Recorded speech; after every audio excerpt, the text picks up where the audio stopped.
Colby Polifka. Who is this guy? Well, I'm gonna tell you. Some of you who might have been paying attention last Wednesday might have noticed. Well, last Thursday is when I got to download it.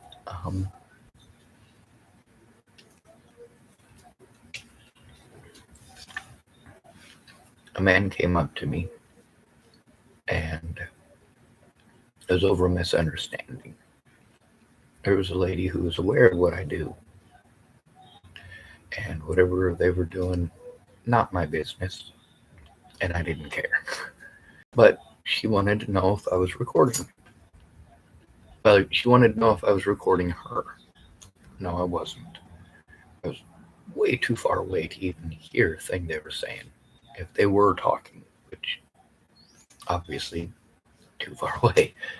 So it was a legitimate question. He jumped to conclusions and jumped to making bad decisions, and of course I start yelling. I mean, this is a situation where I've had people do this. You have to be defensive at that point. When someone is coming up, violently confronting you, you cannot turn your back. Do not turn your back. We got to see in the Jamie Again video on here what happens when you turn your back. They hit you in the back of the head. We get to see him multiple times with Andrew Wolmez. I turn around, my back is facing him. I'm not even facing the guy. He's hitting me, of course. He's also hitting me because he knows my hands are full. I got a cane in one hand and I got a phone in the other. He knows exactly what he's doing.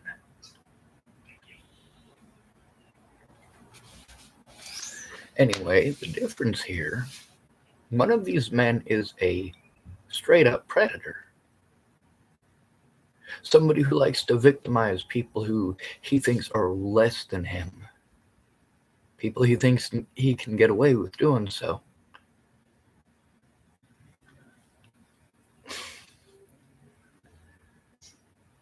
It's one thing to think you're going to go hunt a rabbit without getting bit.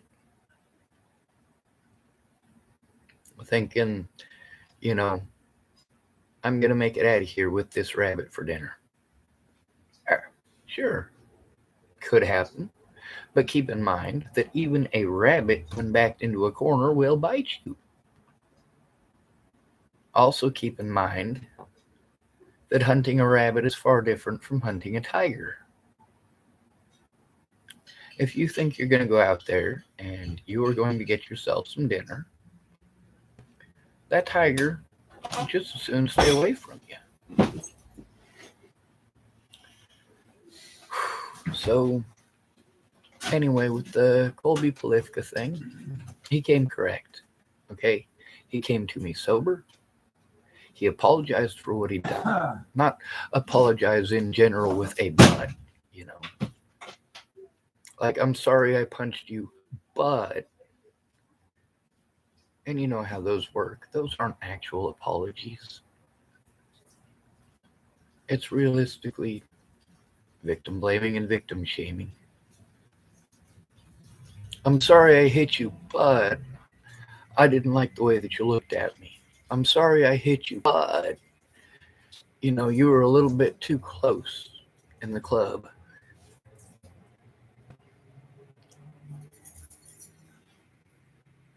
Never hit a woman. Exactly. Let them hit you. Never hit a woman. That's what we're taught from day one. All men. Not all men stick with it.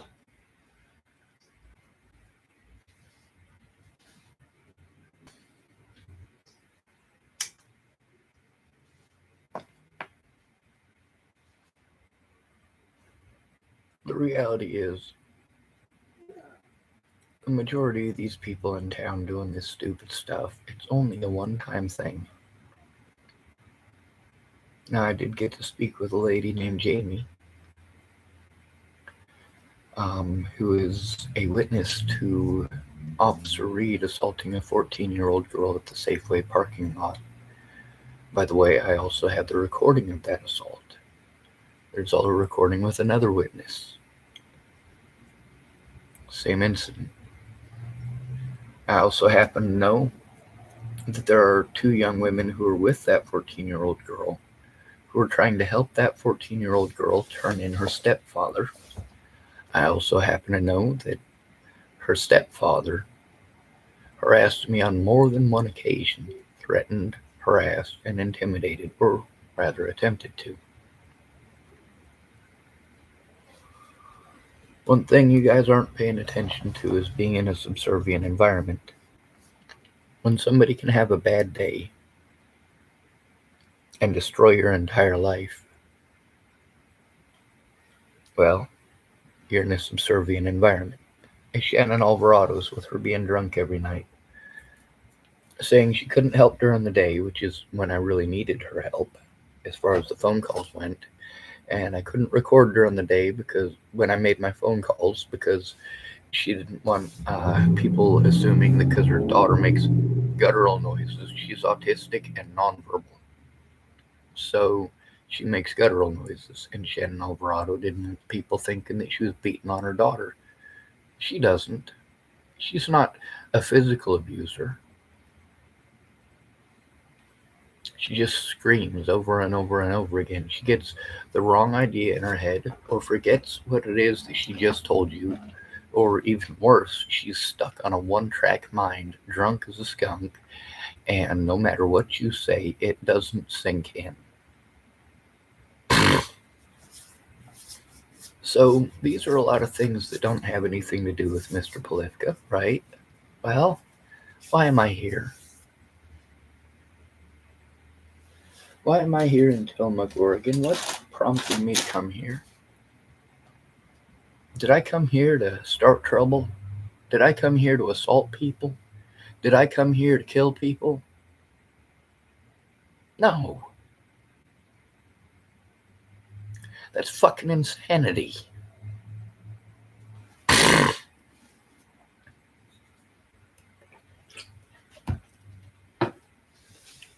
Meanwhile, I got my arrest record from Colorado.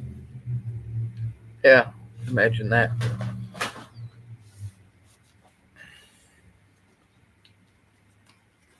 So, I'm going to show you that. I'm also going to tell you the outcome of those arrests.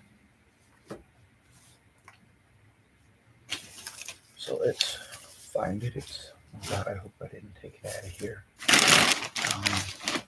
Just a couple days ago, I had help for a few minutes. The guy was also going to help me this morning with moving some evidence, but I wasn't here.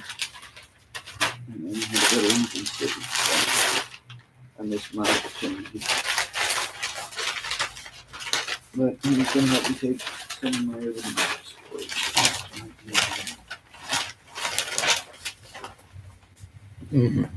Yeah. Just so you know, I have literally 15 bags of evidence. Oh, wow, this is a whole stack of written stuff from people. Oh, I almost forgot I had these.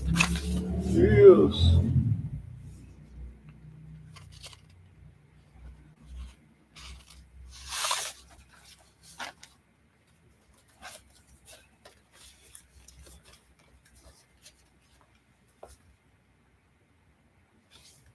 It says confidential, but we're not keeping it confidential, are we?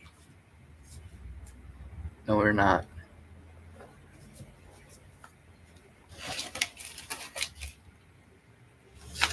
So, the first one here, and mind you, I'm going to post these up for you to see as well. Let's see. We'll start with the oldest one. 2004 M003700 County. Schwartz Sean D. Defendant. 10/18/1980. That's my birthday. I guess I didn't read that part. Location, Boulder. Case type, drugs. It was actually drug paraphernalia. And it wasn't mine. I belonged to a guy named Junior. And his girlfriend, her name is Kayla Manning. She's married to a guy named William Manning. And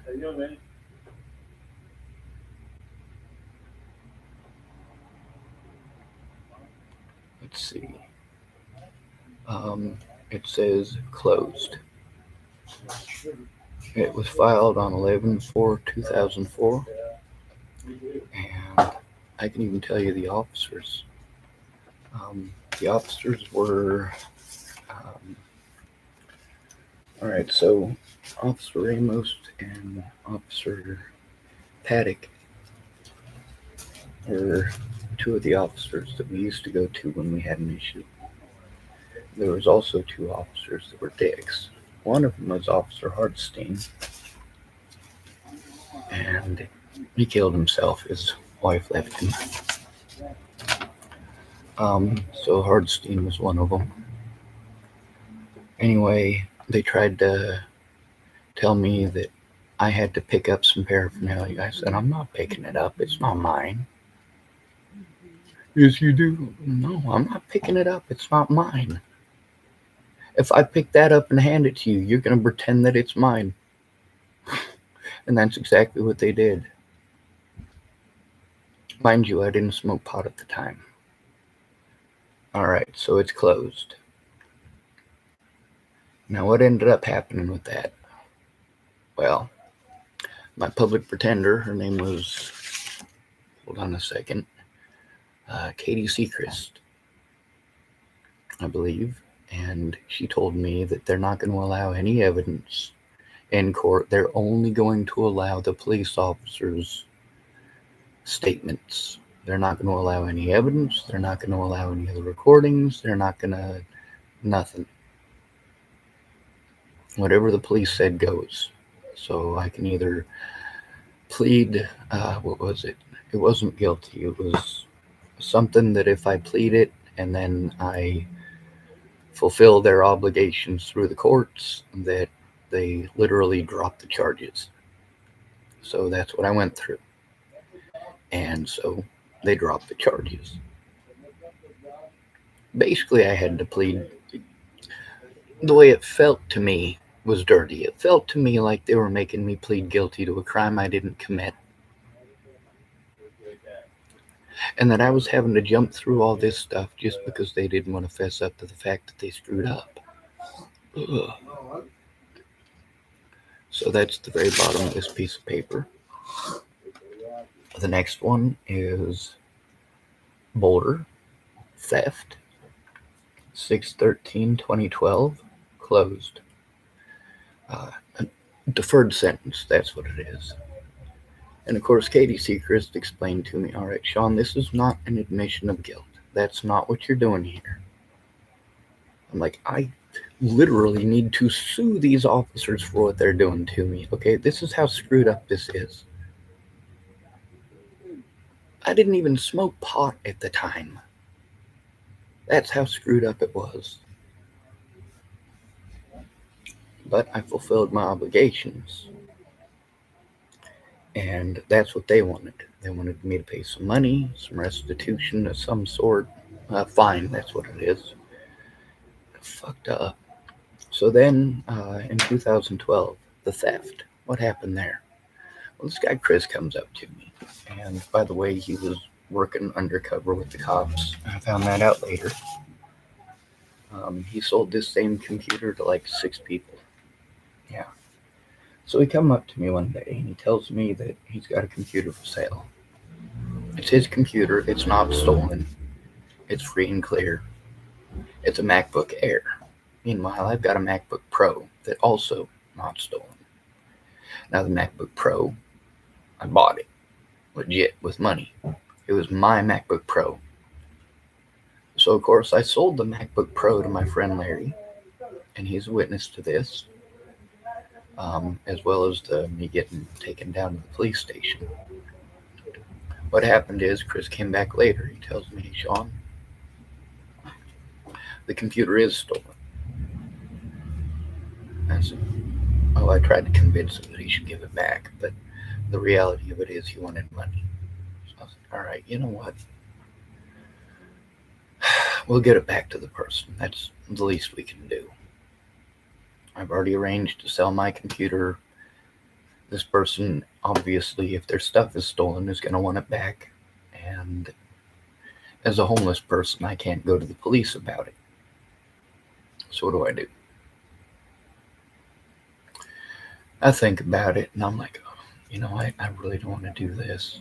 I'm going to go talk to him and explain to him, hey, dude, you should do the right thing. If you give him back his computer, I'll just give you the money. Okay, I'll reimburse you for giving it back to whoever it belongs to. So he explains to me, all right, Sean, it's not stolen, okay? The guy stayed with me. He owed me some rent money. He gave me the computer.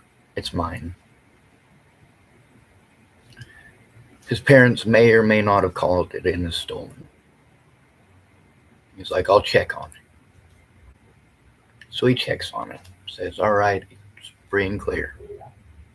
So I buy the computer. Larry's there with me. I buy the computer. Of course, I do call it in. I call up MacBook, and I'm like, all right, I just got this computer. It looks all free and clear. It's used, but I want to make sure that it's all good to go. Make sure that it's not registered as stolen. Make sure that it's not hot in any way, shape, or form. If it belongs to somebody, get it back to them. I'm not asking for any money if that's the situation. Now, as far as me buying it, I was aware that it was supposedly free and clear. Well, the situation didn't end up being that way. The cops came down. They took me down to the station. They didn't want to hear any of the evidence. One of the officers told me, you know what, you should have just lied to us and told us you found it in the garbage can. And I went and talked to Chris about it. I'm like, dude, I got arrested for a computer you told me was free and clear. I was like, oh, I'll talk to the guy and have him talk to the police. Well, that literally never happened. He never talked to the guy.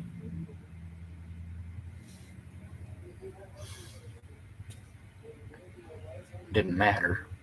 So again, they had me jump through all of these hoops for another deferred sentence. I jumped through all the hoops successfully. There we go. So then, let's go to number 3. It says, location, Boulder, case type, assault. Now here's me with literally no history of assault. And on January 8th, 2018, this is after they found out Natalie was killed and before they found her killer. I was trying to turn in the crimes being committed against me and also against others over them pretending I'm some sort of super psycho serial killer.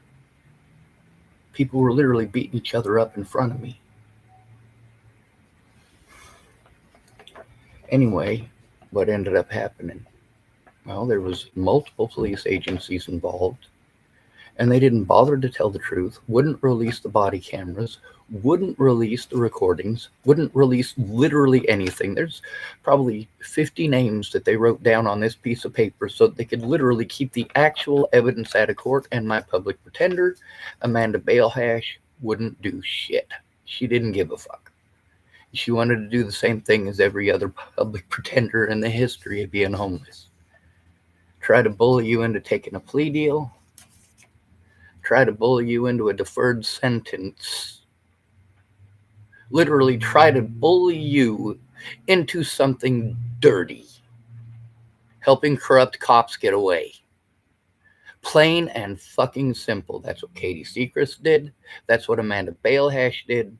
And this is what Benjamin Fishberg is doing as well. If you're not going to do your fucking job, that's not the right job for you. If you're not going to defend your clients, you shouldn't have clients. But you get into a niche where you get paid to do absolutely nothing.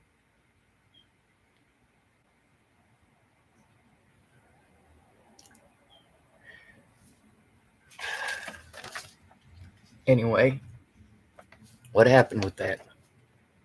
Charges dropped. Lack of evidence. Why is that? Because if they allow any of the evidence into the fucking courts, those officers are getting fucking arrested. That's Officer Herr, Officer Vanderleest, Officer Lolatai. There's also the cameras down at the county jail and the BS that they pulled there. If they release any of that body cam footage or any of the footage from that building whatsoever, a lot of sheriff's deputies are going to fucking prison.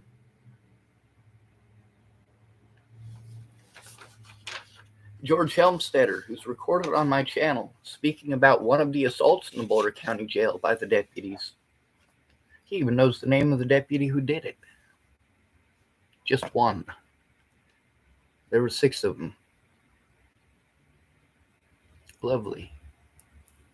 Well, George Helmstetter also happened to be the last person with Christine Buhit before and after she died.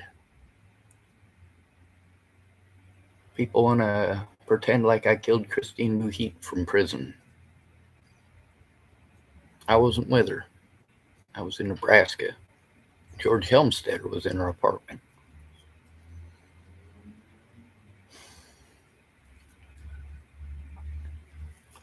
So, moral of the story, the charges were dropped due to lack of evidence.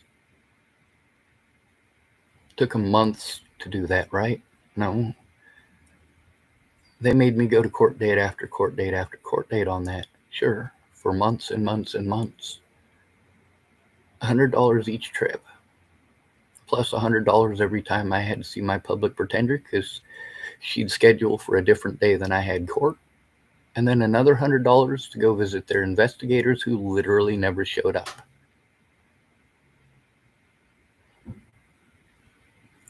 Not one investigator ever showed up to their appointment.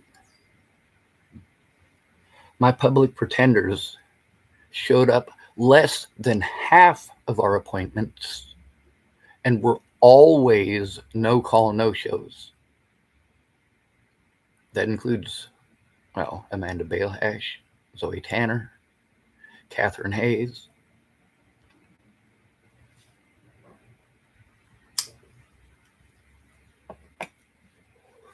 Moral of the story, let's pop up a story from Officer Waylon Lolatai and we'll poke that one in there for you. And then we'll post up the next 2 assaults.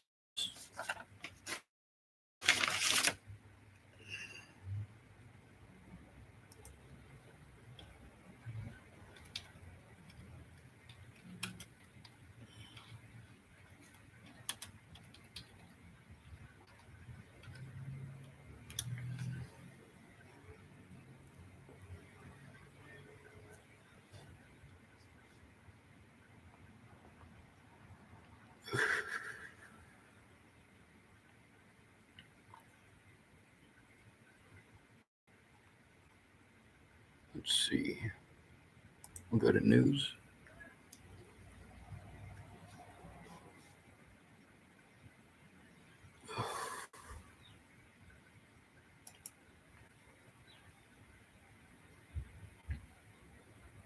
Copy link address.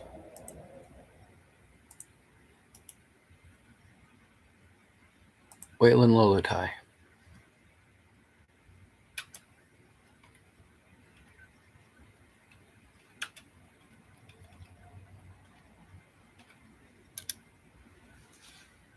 In the live chat, there's a link to a news article about Officer Waylon Lolatai, one of many.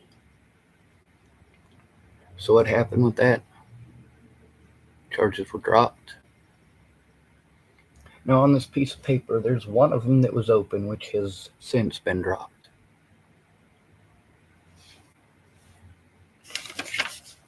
While I was assaulted by an officer with a history both before and after assaulting me of assaulting homeless people, I was the one charged with assault. And they tried to get away with it by preventing the body cameras from being shown. Now that was in Boulder. Now let's go to the next one. Now at the time that this was printed, 8/23/2018, here's one that they didn't drop until 4 years later. They kept on telling me in the state of Colorado I could not turn in the officers who committed felonies against me because there was court stuff being held over my head. I was like, I'm not on the run from the law, okay? I'm not on the run from the law.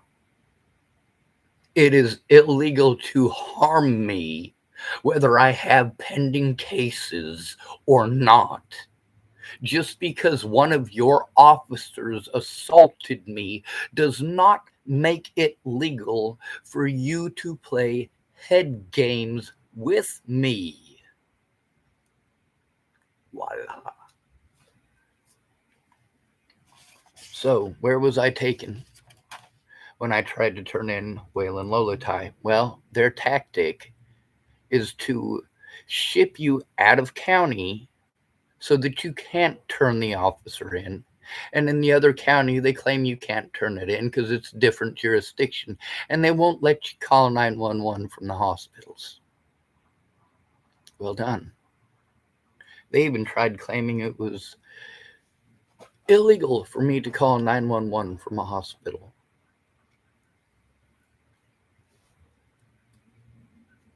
They fucking sold a goddamn false narrative. The police used two of Natalie's ex-stepmothers to play head games with me. Those two ex-stepmothers also got their internet friends involved. People like Kara Johnson Miles, who made multiple accounts, was also working with God, what's her name? She had another fake account called Adam Klein. This is one that she bullied me on repeatedly. There's multiple witnesses to these situations, and these people were busted. But the problem is, nobody helped to turn it in. They just wanted to brag about how they busted them.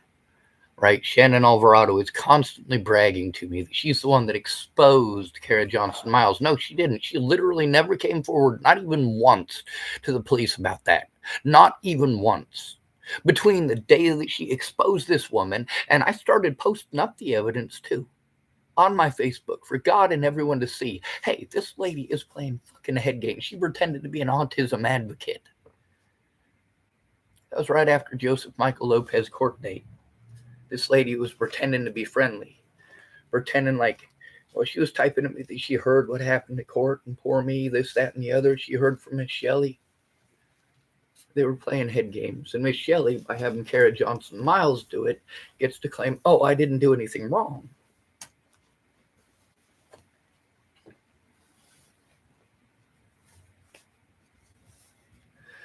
That court date was in May of 2018.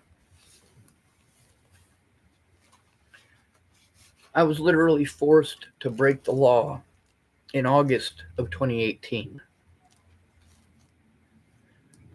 because of the abuse by Kara Johnson Miles and others, not just in these YouTube groups. Kara Johnson Miles outright lied. Natalie Bollinger's own words show that we never dated. Kara Johnson Miles and the Bollinger family pretended that we did so they could get special privileges, including denying me the right to face my accusers, something that should never be allowed.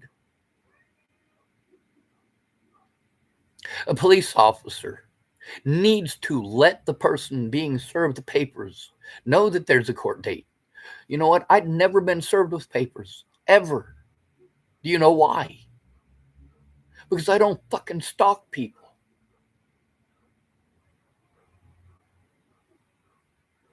When I got that protection order, I was pissed because I'd been trying to get one against people who were literally threatening to kill me. For over a year before Natalie was killed, I was trying to get help stopping this abuse. But who the fuck do I have to go to? I'm an autistic homeless adult. I was able to get into housing, but that didn't stop the abuse. That didn't stop Tim Beeson from harassing me and calling me at all hours of the night. That didn't stop the social isolation. When I was sent to Clearview, this is on 12/7/2018. There's two of them here. One of them is on 12/7, and the other is, 2/7/2018, and the other one is on 2/13/2018. Now, both of these were from the same exact incident in Clearview. Now, I'm going to show you this one now.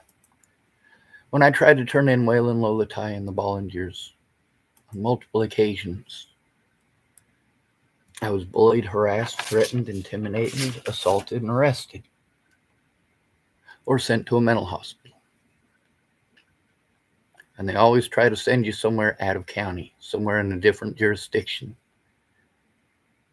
Before they arrest you and send you to a jurisdiction that's other than the one that you're in, trying to turn in the predators, they're trying to bully you into moving to a different jurisdiction, just like the judges, lawyers, police, and public here.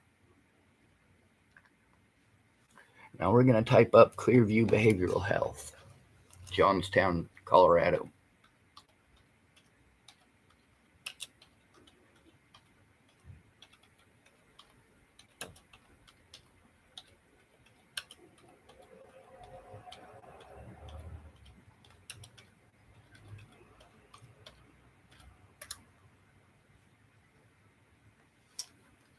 All right.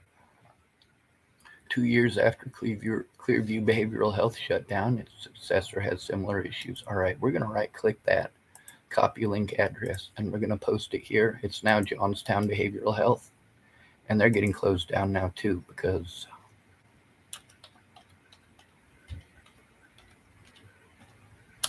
we'll press Johnstown. They're killing people, literally. Now, if you look at Clearview Behavioral Health, let's see.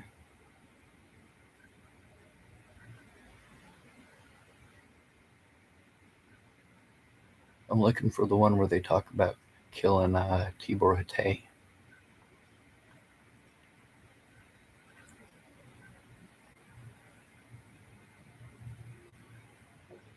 Let's see. Boulder woman sues Clearview Behavioral Health in Johnstown, claiming she was held in this facility illegally. Yep. Let's see. Copy link address. Denver attorney accuses Johnstown Mental Health Hospital of racketeering in lawsuit. All right, we'll post this one up for you. It talks about several deaths.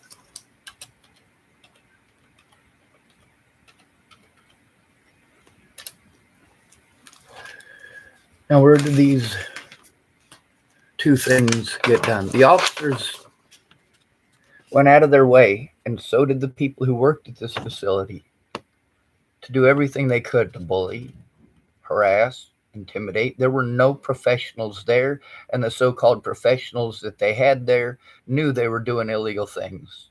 So did everybody else who worked there. So at the time of this, they dropped one of these, but they left the other one open. Both of these are Larimer, that's Loveland. It says, but the situation actually happened at Clearview in Johnstown, which is also in Larimer County.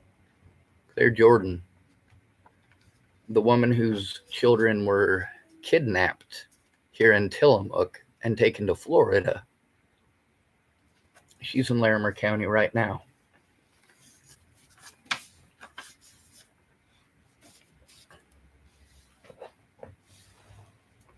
When I say I know all about bad cops, I know all about bad cops.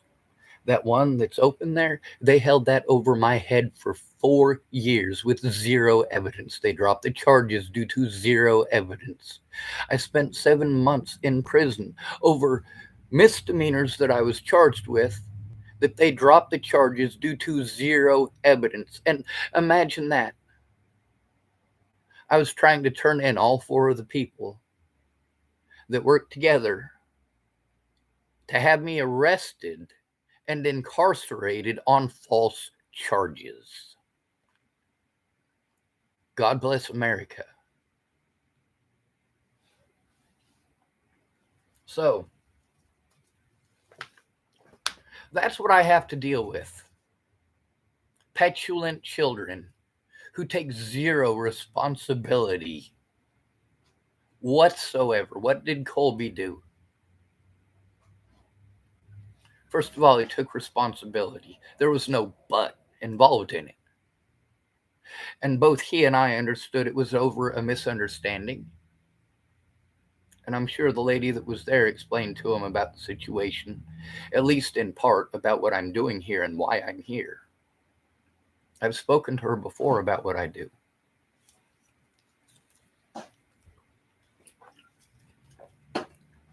She diffused the situation. So even though Colby Polifka swung at me once and missed, and of course slapped my phone, which was in my hand, and yeah, what do they call that? That's literally an assault in the state of Oregon and Colorado, Nebraska. This is assault in all of those places. It's also a very petty offense. I mean, it's, unless he broke my phone, it's just a misdemeanor. And with breaking my phone, it becomes 2 misdemeanors depending on the value of the telephone.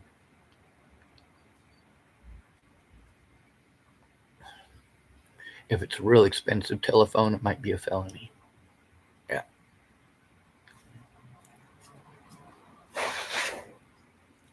So, how many times did the police do this overall since Natalie's death?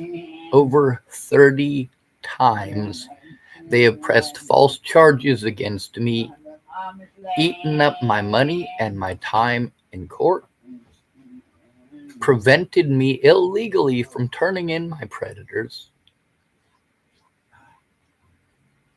and they still had to drop the charges every single time.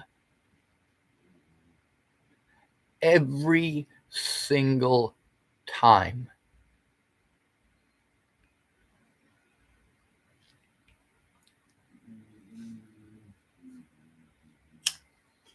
I'm so happy.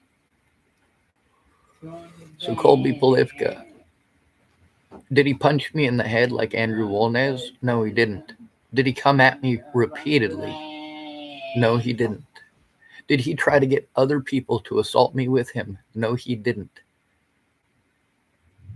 Did he go running around accusing me of doing drugs, doing kids, forcing myself on people, and murdering people? No, he absolutely didn't. He recognized that it was a mistake.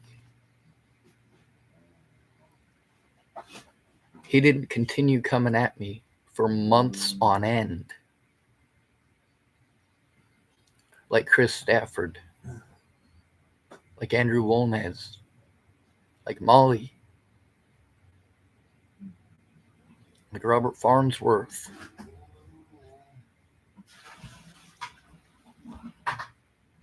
like James Murphy.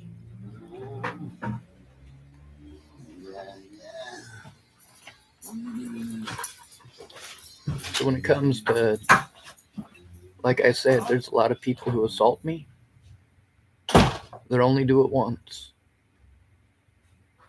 If I'm not able to record it, all I really do is get on and bitch that I was assaulted. If I'm able to record it, I do my best to try to post up the recording based on what I have to hand.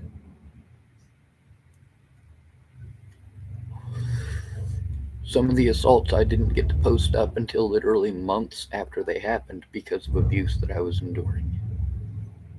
Being cut off from resources.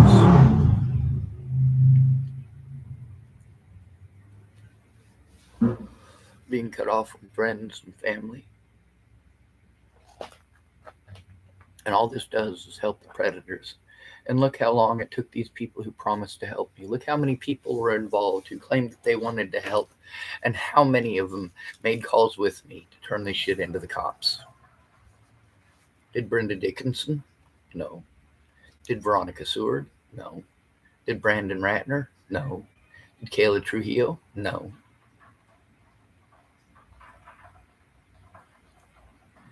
Did Laura Nelson? No. None of these people ever tried to help turn it into the police. Laura Nelson did go in with me once. You get to see the officers, they're real heavy penned when it comes to trying to destroy a human being's life. They will literally type a report that is pages long. But when I go to turn it in, you can see that these officers don't even write it down most of the time. If they do write it down, it's literally one sentence, maybe two.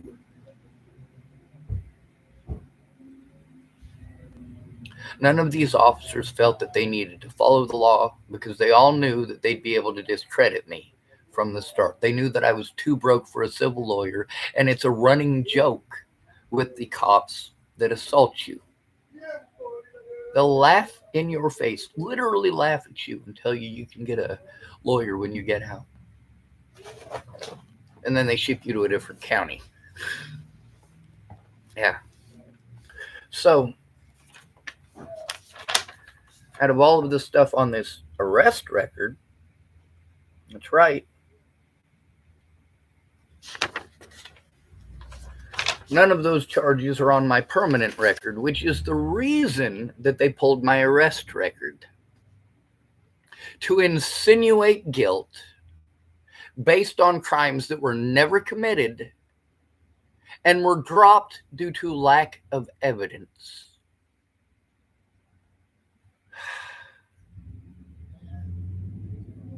And by my public pretenders, instead of helping me by speaking with the witnesses, by calling the witnesses, they repeatedly, literally all of them, refused to call the witnesses. The last one pretended like he was gonna. That's why I had to record the visits with him and the conversations on the phone with both him and his investigator. The stuff that they type is completely different from the shit that they say to me on the phone. Completely different from the shit that they say to me in person. Because when they write it down, just like those officers, they choose to omit information. They choose to omit the truth. They choose to ignore any and all evidence that shows that I'm the victim and that I was literally forced to do desperate things because of physical assaults, repeated physical assaults against myself, against my vehicle, while these officers came and arrested me with zero evidence, literally zero evidence, and incarcerated me in prison. And literally had to drop the charges. They did not put me in prison because I was guilty. They put me in prison because they were trying to get a head shrink at the prison to diagnose me as schizophrenic. Meanwhile, he couldn't. It takes 6 months to diagnose schizophrenia. There's a reason for that. Part of that reason is because of traumatic events and drug use. Traumatic events include being assaulted by the police, being accused of crimes that you didn't commit, having a friend, family member, or loved one killed. If those things have happened, yeah, that's going to throw you for a loop. If you're being threatened, harassed, and assaulted, that's going to even screw you up even more.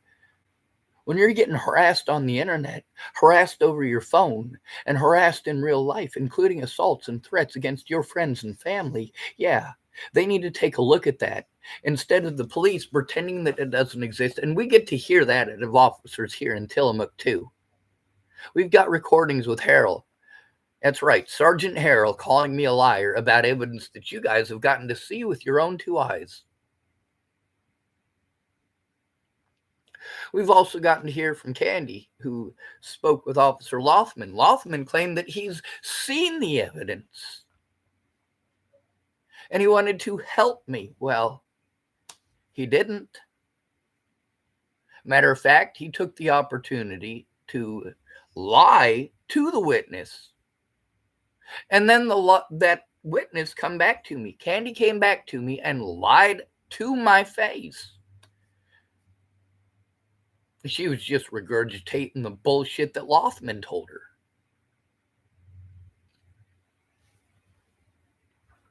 I said, I can't go in alone. I need someone to go with me. And she claimed that she would. So did Nathan. Neither one of them did.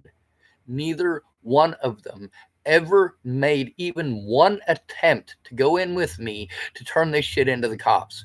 Neither one of them. And as far as Lothman goes, Lothman has committed enough felonies against me that he should never be allowed near another human being again. He should be in prison, literally prison. He didn't just neglect his duties. He intentionally misrepresented multiple situations, resulting in multiple assaults and potentially multiple deaths. This cannot be tolerated. Then there's also another officer, Officer Trent Olson. When I tried to turn in the assault, this is also Trent Olson and Lynn Lothman were the very first officers I spoke to in this town. The third officer I spoke to was who? Officer Harrell. All three of those pieces of shit are recorded on camera, calling me a liar about evidence that you guys have gotten to see. When I went to Trent Olson, I was trying to turn that in. I'd already gone to 7, 8 agencies in this town over and over and over again because everybody kept saying it was someone else's job. Finally, after talking to Dr. Danelle Boggs, I was like, hey, you know what? You guys are supposed to be social workers. I need to turn in abuse. That is literally what I was sent here for. It's what I came here for. It's what I went to every single one of these other services for, is to turn in abuse. You're mandated reporters. The police are sending me to all of these other places, and all of these other places are telling me that it is the police's job, but the police have refused. Now they want to misrepresent the situation and pretend that there was never a problem, that I just made everything up, and that I'm some sort of schizophrenic, mentally ill nut job. It is not okay for my public pretenders to assist my predators in committing felonies against me, and that includes Benjamin Fishburne.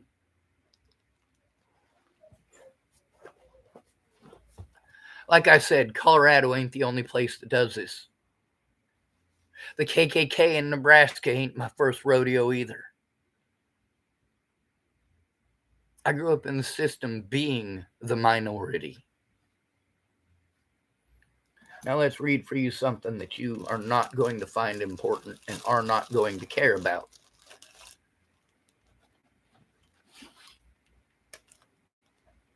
I'm going to tell you about the high school that I went to. Wait, we're going to let Google do that for you. You guys want to look up the Google version, and Google omits a lot of information.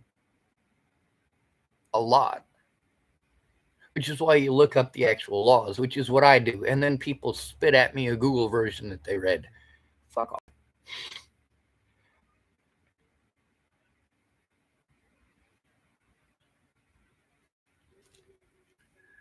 Lincoln High School, Tacoma, Washington demographics.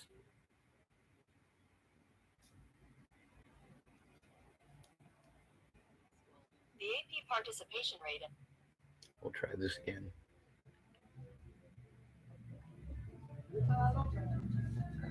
Lincoln High School, Tacoma, Washington demographics. According to usnews.com, overview of Lincoln High School, the AP participation rate at Lincoln High School is 66%. The total minority enrollment is 84%, and 55% of students are economically disadvantaged. Yeah.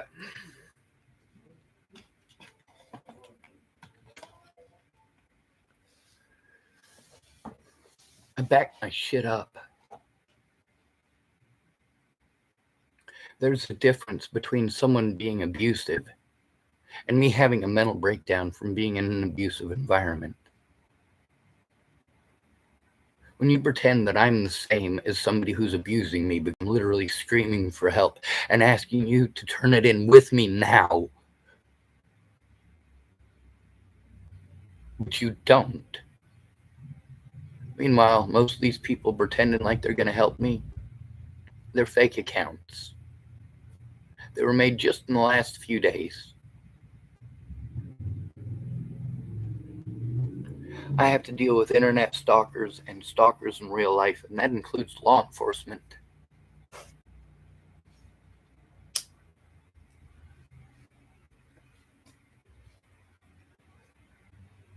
You goddamn right I speak up. You goddamn right I speak out.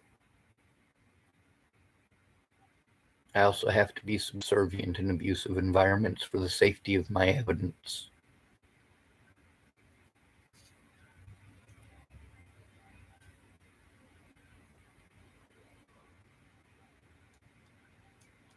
Anyway, there was a lady named Jamie and a young man named Eli. We were both witnesses to Deputy Reed assaulting a 14-year-old girl in the Safeway parking lot. By the way, I also have the recording of that assault. And again, I'm going to state for the record, when it comes to Colby Polifka, ain't no hard feelings. He made his amends, he repented, he apologized. He had admitted he screwed up.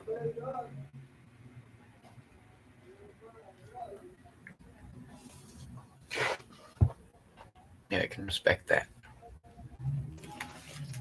I also spoke with Sean and a couple other folks here in town about the situation with Wonez.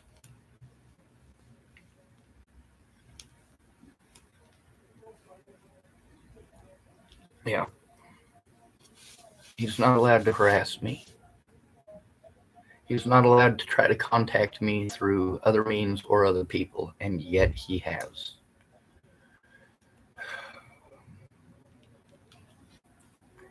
He's also threatened, harassed, and intimidated me since the permanent protection order. He keeps riding by on his bike screaming and bitching about how I got the permanent protection order. The thing is, him not showing up at court meant that I couldn't show the evidence. The evidence that I had to show would have had him put in fucking prison.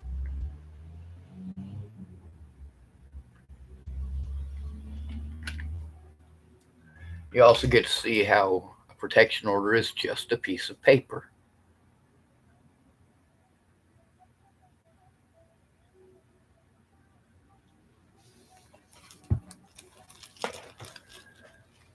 The problem with the protection order with Natalie Bollinger, first of all, it was illegal as fuck.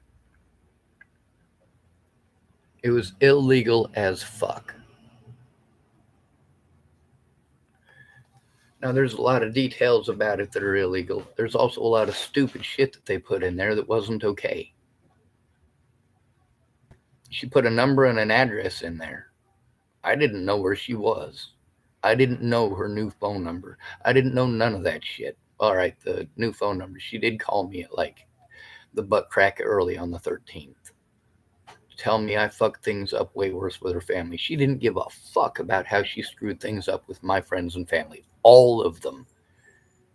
You don't pretend somebody fucking stalked you after you literally pity party them into going to Virginia because you're going to fucking kill yourself. You don't ask somebody to do something and pretend that because they did what you asked that they stalked you. You don't go lying about somebody the way that she did and get to think it's okay. What's the difference between Natalie Bollinger and Colby Polifka? Colby didn't try to destroy my life because he did something stupid. He admitted it was stupid. We don't teach girls that responsibility, do we? We teach girls blame it on the man. Blame it on whoever is easiest to blame it on. Now, you also got to consider that Natalie Bollinger was a drug addict. She also liked to drink. I'm not that much fun. I went to Virginia, didn't smoke pot, didn't drink, didn't do drugs. I drank coffee and smoked cigarettes. Like, my God. Yeah, I'm a horrible monster. I'm a horrible druggie. I smoke cigarettes and drink coffee. Oh. She could have just let it go. She could have tried acting like an adult. Instead, what do we have? We have women who get each other all up in a tiffy, pretending that every man who exists is out to fucking rape you. Jesus goddamn Christ, if a man tells you no, you'll pretend he tried to rape you. A man breaks up with you and kicks you out of the house, you pretend he tried to rape you.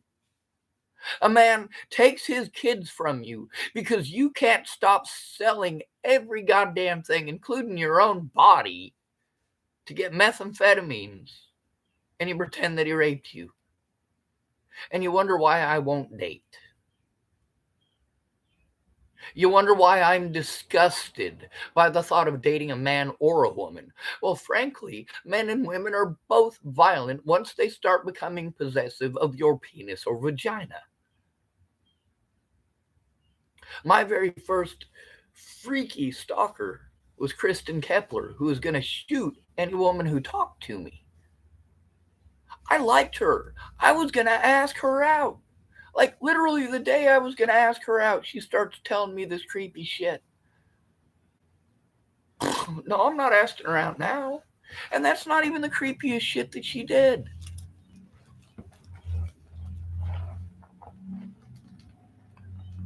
Now, there's a difference between having a female stalker who thinks she's in love with you and having a bunch of violent male and female stalkers who harass you incessantly, make fake accounts to harass you over and over again, make fake accounts in your friends' and family's names to harass you in emails, harass you on Facebook, harass you on YouTube, harass you in real life and assault you in real life and threaten to kill your friends and family and yourself over and over and over again.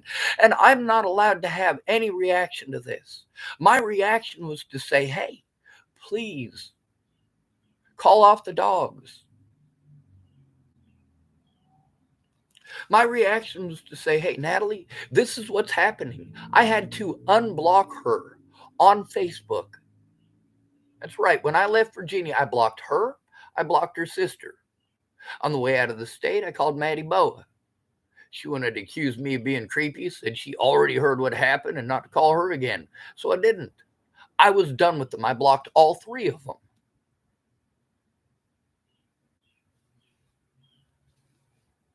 Does it sound right there like I'm stalking, or does it sound there like I'm getting the fuck away from them? I was leaving Virginia, going home to Boulder, Colorado. The problem is the rumors got there before I did.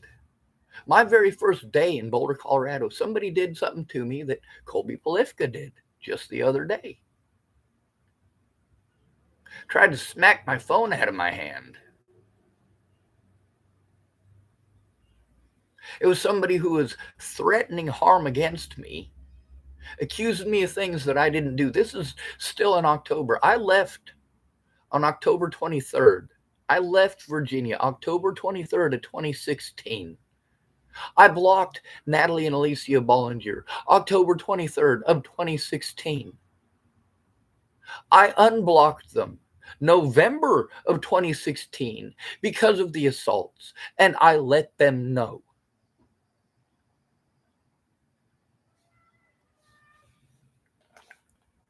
So what did they do? They played victim because I let them know that people were assaulting me. And I let them know why. And then, of course, I got to try to turn this stuff into police. The police are trying to tell me, oh, you just need to man up. I have real police work to do. You should try to settle it out of court. Dude, you need to call her up and try to settle it out of court.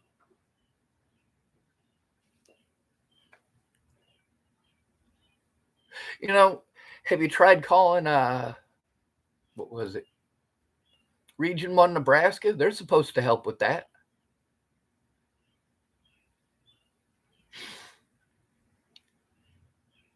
Kind of like here, have you gone to CARE? Have you gone to Tides of Change?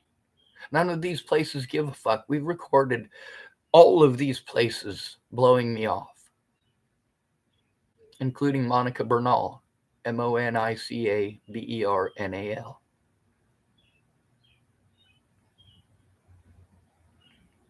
See, here's the difference between Andrew Wolnez and Colby Polifka. Colby repented. He didn't just say he was sorry. He stated what he was sorry for. And he made amends. He admitted that he screwed up. Alicia Bollinger never admitted that she screwed up. Neither did Natalie Bollinger. Neither did any of their friends or family. And that's because I wasn't even allowed in my fucking court dates. I wasn't allowed to face my accusers. They got away with doing and saying whatever they wanted with zero evidence because I was illegally prevented from even going to court. Repeatedly. My public pretenders did not want to do a goddamn thing about the abuse. While I told every one of my fucking pretenders, hey, I didn't want to do any of this. I'm being accused of things that I did not do, and you do need to requisition those body cameras. You do not get to separate me from the person who came with me to bear witness to this. When you want to tell me, oh, well, if there's somebody else there, or if you record it, then you lose your confidentiality, client confidentiality. I'm like, I don't give a fuck. You're literally trying to omit evidence. Much of this is, believe it or not, evidence in a murder case, the Natalie Bollinger murder case. That includes the illegal and immoral acts of Detectives Peterson and Rogers, Broomfield, Colorado. Now, I want you to ask yourselves, have you ever screwed up? Go ahead, you can admit it. You don't have to type it here. You don't have to say it to me. Profess by mouth. Let's say you hit your sister. You can start right now by saying aloud, I hit my sister. And I'm sorry. And then, this is the important part. When you profess by mouth, see, that's just practice right there. When you profess by mouth, you go to the person that you wronged and you tell them that you wronged them. You admit it and you tell them that you're sorry, whether they accept it or not. And even if they do not accept it, if you lied about them, if you went and told 20 people that your sister is schizophrenic and pretending like you hit her, even if your sister doesn't forgive you for what you did, you still, part of repenting is going to those 20 people and telling them that you lied and apologize. You gaslighted your sister because you didn't want to get in trouble for punching her.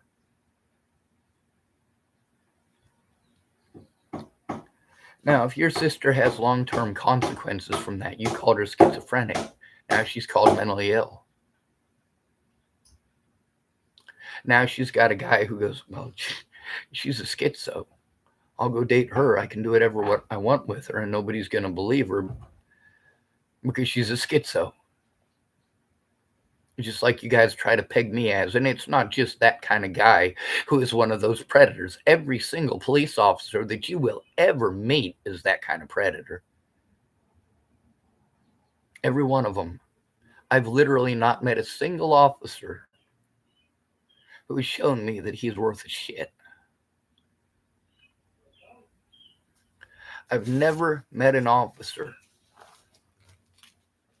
who believes in doing the right thing because it's the right thing to do.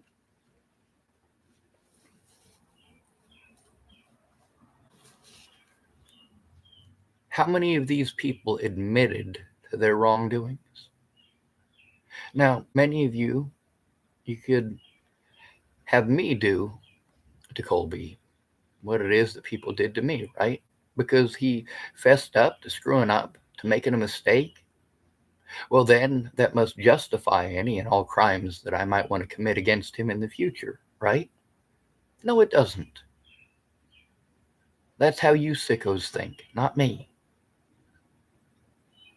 I'm autistic, not retarded.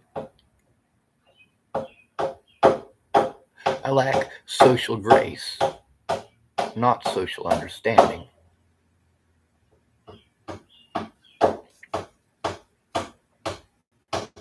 When it comes down to it, despite what Colby Polifka did, even though it did hurt a bit, his aim was to smack my phone. That's wrong. Of course, he fessed up to it being wrong. Yes, technically that is an assault, and as a disabled person, yes, the state is supposed to press charges, but given the situation and the fact that he did, in fact and indeed, repent afterwards, unlike Natalie Bollinger,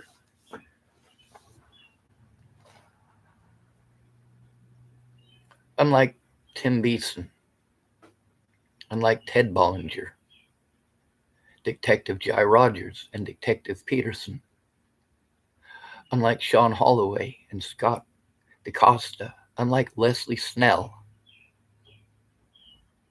Colby Polifka fessed up.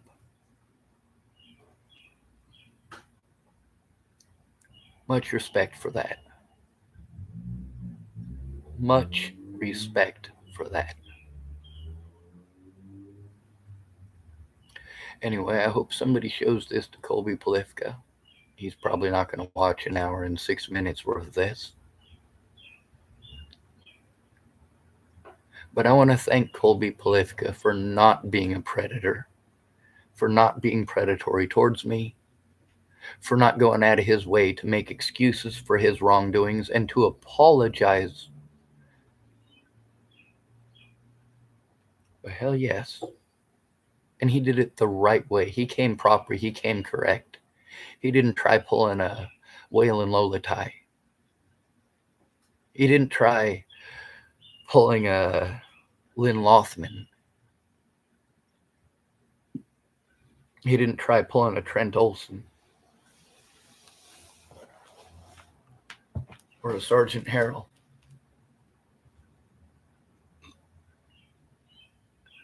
He didn't try pulling a Ben Harvey and freezing to death on me either.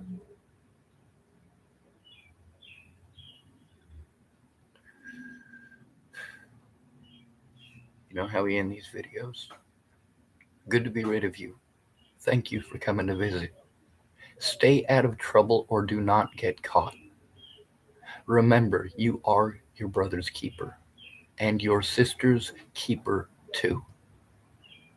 No victim left behind.